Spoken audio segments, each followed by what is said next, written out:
시디야. 집에 가는 동안 좀만 참자.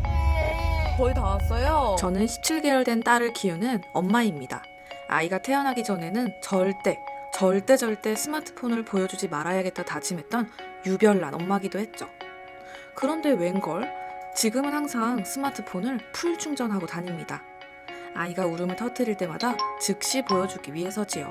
아무리 달래도 울음을 그치지 않던 아이는 뽀로로와 타요만 틀어주면 언제 그래내는 듯 울음을 뚝 그칩니다.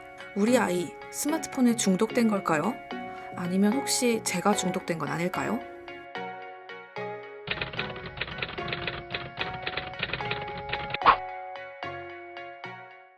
스마트폰은 아이들에게 좋지 않습니다. 어른도 많이 보면 안 좋다는데 아이들이 봐서 좋을 일이 뭐가 있을까요? 아이들에게 스마트폰으로 영상을 틀어주는 부모들도 이 사실은 잘 압니다. 하지만 부모들은 종종 뽀로로 같은 영상을 아이들에게 틀어주고 싶다는 강력한 유혹에 빠집니다. 아이 달래기에 이토록 효과적인 방법이 없기 때문이죠. 하지만 스마트폰이 아이 발달에 미치는 부작용은 생각보다 더 심각합니다. 여러 연구 결과들을 바탕으로 보면 어떤 영유아에서 만 2세나 3세 때 스마트폰에 노출을 많이 되면 될수록 그 아이들이 나중에 4세, 5세 때 어휘력이라든지 언어 어떤 발달 점수가 그렇지 않은 아이들보다 차이가 꽤 나는 것으로 알려져 있어서 최소한 언어 발달은 약간 영향이 있을 수 있겠다. 그리고 언어의 발달이 다른 어떤 발달이 아주 근간이 되기 때문에 이후에 어떤 발달이 과연 또 영향이 있을지에 대해서 계속 추가적인 연구와 조사가 진행되고 있습니다.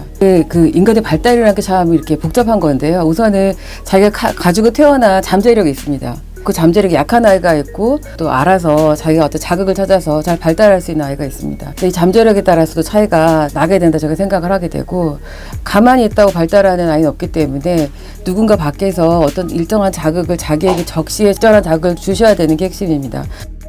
특히 스마트폰용 영상 플랫폼이 가진 자동 재생 기능은 아이들의 몰입도를 최고조로 만들죠.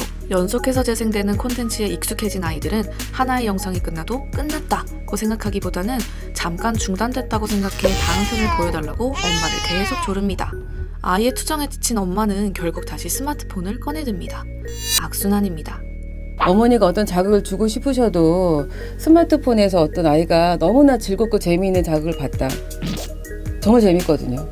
정말 푹 빠지게 만드시기 때문에 그거를 아이가 가만히 보고 있으면 더 보고 싶지 재미가 덜한 엄마와 상호작용을 할 어떤 동기가 좀 떨어지게 돼요. 당장 집중해서 이렇게 TV나 스마트폰을 보지 않더라도 배경으로 TV 소리만 난다 해도 같이 계시는 양육자하고 아이의 상호작용이 훨씬 줄어드는 걸로 알려져 있습니다. 대화하는 양 자체도 줄어들고요. 그래서 TV, 스크린 이 모든 노출은 아동의 발달에 있어서 지금까지 그다지 긍정적인 영향을 준다는 보고는 없는 것 같고 대다수 전문가들은 아이들에게 가급적 스마트폰을 보여주지 않기를 권합니다.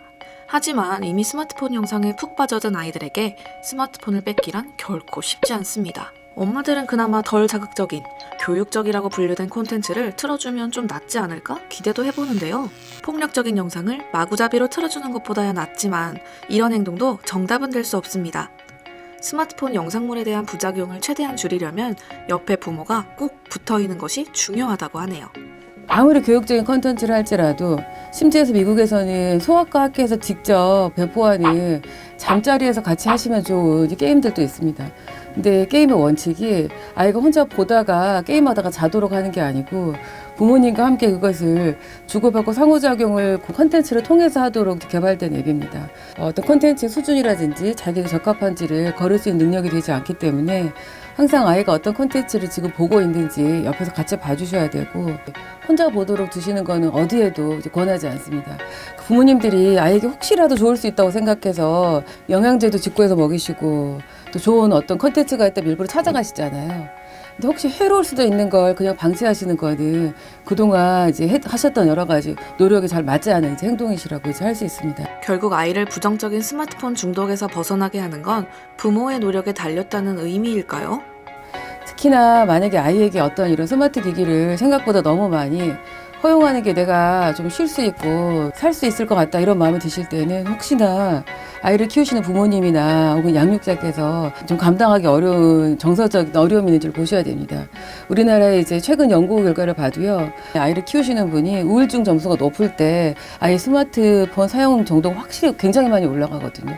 그럴 때는 스마트폰을 무조건 사용하지 못하게 그냥 아이랑 놀아주시라고 해서 해결될 게 아니고 우울증 있으신지 혹은 여러 가지 다른 어떤 도움이 필요하신지를 잘 살펴봐서 이 환경을 가장 아이에게 최선의 이익이 되도록 조절해 주시는 것이 중요합니다. 세계보건기구는 최근 펴낸 가이드라인을 통해 스마트폰 영상물은 가급적 아예 보여주지 않는 것이 아이에게 가장 이롭다고 말하고 있습니다. 특히 2살까지는 부모와 상호작용하는 시간이 워낙 중요하므로 영상물을 틀어 아이를 방치하는 일을 피해야 한다고 말하죠. 더불어 1시간 이상 연속적으로 영상을 시청하게 하는 일은 절대 피하도록 권하고 있습니다. 하루가 너무 힘든 한국의 부모들이 WHO 가이드라인을 100% 따르기가 어려운 일이라는 건 너무나 잘 압니다. 하지만 우리 아이가 보다 밝고 건강하게 자라도록 하려면 부모님들의 마음도 더 단단해져야 하지 않을까요?